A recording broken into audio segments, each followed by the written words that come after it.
Hi guys! So ngayon papunta kami sa Bridgetown, which is originally ang plano namin is pumunta sa East Ridge Cafe. I don't know kung sa basta somewhere in Rizal siya. Tapos pasimuno tong ate ko nagda-drive, char.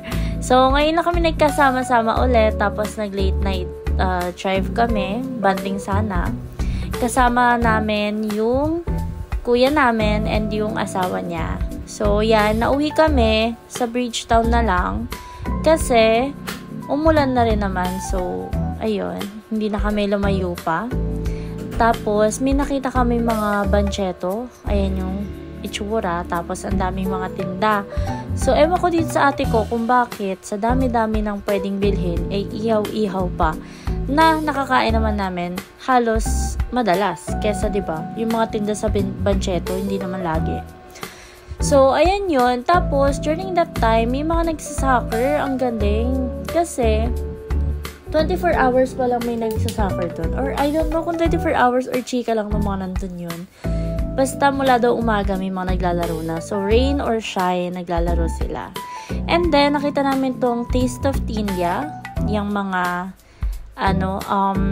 chicken biryani. So, yun. Andyan yung may-ari. Mabait siya. Very matatas siya mag-Tagalog. Tapos, nakikipagbiruan siya sa amin. Nakakatawa pa nga kasi, sinabi ng kuya ko na 50,000 followers ako, pero hindi naman talaga. So, natuwa yung may-ari kasi binibideo ko siya that time, yung kanilang tinda. So, yun. Nahiya na lang ako. Medyo, hindi po, ganyan-ganyan. Akala nila humble ako, pero hindi naman talaga ako 50,000 followers.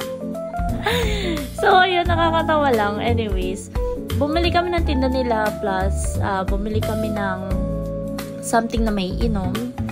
Tapos, una cucumber, tapos nag-dragon fruit kami. Tapos, ayan yung store nila. Ayan din yung prices. During that time, naka-promo sila. Kaya, ayan yung mga presyo nila mas mababa. So, ayun. Ito yung mga in-order talaga namin. Yan, may chicharron bulaklak na solid, plus shawarma rice, sobrang sarap. Tapos, yan yung binili namin ng huli, dragon fruit. Malalaman nyo kung ano yung comment na kuya ko dito. Isa pa.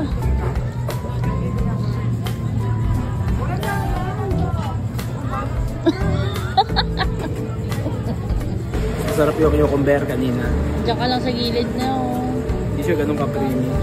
Sige na, inumin mo, buso mo yan. Sa kaya po natikman ko na yung sarap dragon.